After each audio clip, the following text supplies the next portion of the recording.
Pozdrav prijatelji, nije me bilo dugo i znam da sam vam falio.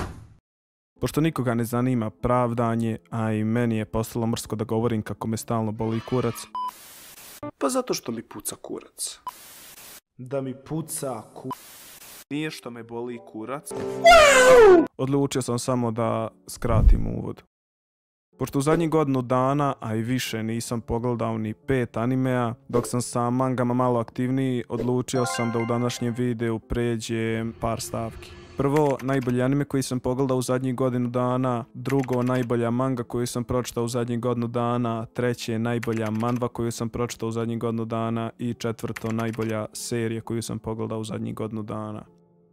U zadnje vrijeme sam dosta više počeo gotiviti manhve od mangi, ne znam ni ja što, samo me više radi. Iako sam ispratio par nastavaka, jedan klasik koji mi se dojmio je Yu Yu Hakusho. Da li imam specifičan razlog zašto sam ga pogledao? Ne.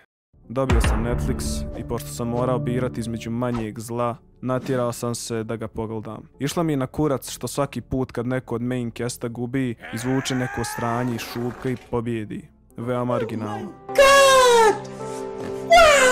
Sve u svemu, odgledao sam 2 sezone i nije mi se više dalo. Kad su mangi u pitanju, pratim ih dosta, 5-6, ali bilo ih je dosta koje su mi sjele.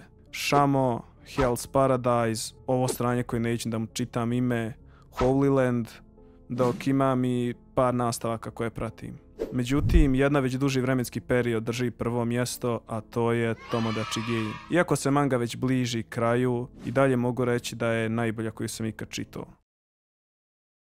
Imao sam čak cijeli video spremljen za nju, ali kao što vidite, nema ga. Od likova do priče, igara, plot twistova, sve je prejebeno. Mrsko mi je pričat o čemu se radi, tako da samo idite čitati. Iako su mi mange postale draže od animea, manhve su preuzele voljstvo i zauzele prvo mjesto. Neki honorable mentionsi su Lookism, Existence, Juvenile Offender, Solo Leveling, Viral Tube, ali manhva koja me je oduvala s nogu je Vine Breaker. Kontate kao... Dobro. Ne ovo sranje, nego ovo remek dijelo.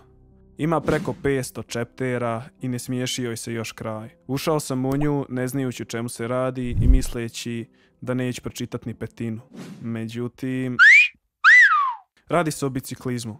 Da mi je neko rekao prije čitanja da je riječ o biciklizmu, ne bih je ni počeo čitati. Međutim, za samo 4 dana pročitao sam sve što se dalo pročitati.